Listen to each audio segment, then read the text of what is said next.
Lutte également contre la poliomyélite, cette maladie qui envahit le système nerveux et qui entraîne en quelques heures des paralysies irréversibles est célébrée chaque année. Pour la circonstance, les membres du club Rotary Libreville ont initié une marche pour sensibiliser et inviter les populations à lutter contre cette pathologie handicapante. Georges Kombila, Jean-Pierre Moussouami.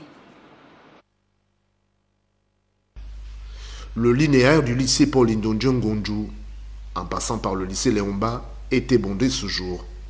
Cette marche organisée par les clubs du Rotary de Libreville avait pour objectif d'exprimer leur engagement de lutter efficacement contre la polio, une pathologie en nette régression grâce aux efforts inlassables du gouvernement gabonais qui accentue les campagnes de vaccination sur les enfants dont les tranches d'âge varient entre 0 et 5 ans. Nous nous battons et qu'on essaye de sensibiliser les populations gabonaises pour qu'elles comprennent qu'il faut aller vacciner les enfants.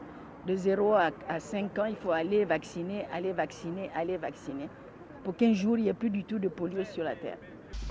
Engagé dans un processus de ratification avec l'OMS, le coordonnateur régional de la fondation du Rotary Club International insiste sur l'activité du jour. La Fondation Rotary accompagne pleinement ce programme-là et consacre chaque année des centaines de millions de dollars avec l'aide d'un partenaire tout à fait qui convient de signaler.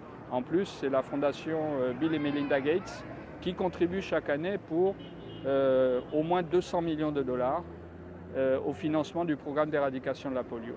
Le représentant de l'OMS, l'Organisation mondiale de la santé, a aussi, dans cette course effrénée, a tenu à s'arrêter un tant soit peu sur le thème « En finir avec la polio ». Vous avez vu, tout le monde a écrit sur les polos, c'est écrit « En finir avec la polio ».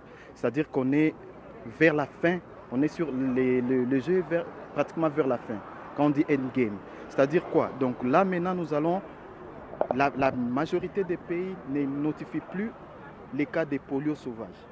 Donc maintenant, nous devons maintenir. Le Gabon doit maintenir ses statuts, les pays doivent maintenir ses statuts, l'Afrique centrale doit maintenir ses statuts et l'Afrique en général doit maintenir ses statuts. Parce que nous parlons de l'éradication de la polio. Quand on parle de l'éradication, ce n'est pas une histoire d'un pays, c'est l'histoire du monde. Le Gabon a été certifié depuis décembre 2017 pays libre de la polio par l'Organisation mondiale de la santé à Yaoundé, au Cameroun.